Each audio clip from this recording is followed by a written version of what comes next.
Yeah, man, don't finish. I'm trying so hard, so definitely. Round of applause for Keisha. And I think an even bigger round of applause is deserving for Brandon Vega. Yeah! One time. You thought I was going to use these 2 minutes to talk about myself? No. Thank you so much for having me, Brandon, for thinking of me. I'll take you back a little bit before, all these times I slid in Brandon's DMs like, hey, bro, you doing an event, dog? How do you figure that out? Or you going to Hard Rock Stadium? So there's just always this black man, we're always looking at one another. I don't think we tell each other enough how much we inspire one another. So Brandon, in front of this whole stage, you inspire me, my God. Thank you so much. So let's go down this path. Just before, keep it up. I won't dissertation y'all to death. But let's go down this path just for a quick moment. My name is Michael Woodward Jr., soon to be Dr. Michael Woodward Jr. We ain't there yet. Let's call me Mike now. We ain't there yet. I'm a graduate of Florida A&M University. I'm a graduate of the University of Nevada, Las Vegas, and I'm almost there, coming from Baylor University as well. Growing up, let's just call it what it is, I never saw myself on the covers of books. I never saw my identity reflected within the classroom, and few often than not, I very rarely had friends who had fathers who were in their lives. Where's that young man? As soon as I walked in, I heard fatherless homes. Where's that young king at who was up here? He was 15, went to Gulliver. My God, can I get a picture with you after this? Because it's moments like that, and it's conversations like that I didn't know how to talk like that until 22, till 2021. So you're light years ahead of all of us, my God. And to even understand the depth and come up here and talk about it, it's a taboo conversation that isn't held. However, it's an experience that's felt throughout this country. 43% of America, to be exact, grew up in fatherless homes.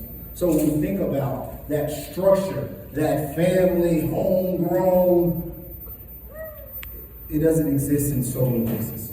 In so many low-income communities, regardless of a child's zip code, the hue of their skin, unfortunately, inequitable resources are alive and present, beginning with the books on their own library shelves. That was a problem with me. And at 6, 7, 8, 9 years old, I didn't really understand it.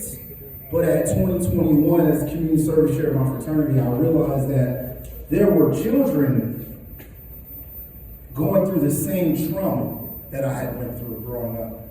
Feeling as though I wasn't quite good enough, feeling as though my identity wasn't valued. And that was a problem, because there's 30 of us in this class, sometimes 35, 37, and we all are a different race of the person in charge. So how is it that our curriculum, our information, our studies do not reflect our skin tones, our heritages, our cultures? That was a problem. I only dealt with that, I only put up with that for so long. I know, Mama, it made me feel the exact same way. So as a teacher, as a 3rd and 5th grade teacher, I saw the cycle. I saw the door revolve and come all the way around 20 some odd years later, and I wasn't having it. I couldn't afford to build my own library within my classroom 6, 7 years ago in 2015. So, me and the people that we are from South Florida, we're going to build relationships, we're going to buddy up with somebody. And I ended up being able to use the library every couple of days. Well, we go in that library, and it didn't take long before we ran through all of the books that looked like us. Until it came a time, and I saw my young African-American students, and I saw my brown Latinx students struggle. One of them pulled me to the side and said, Mr. Wood, I'm tired of reading about Frederick Douglass.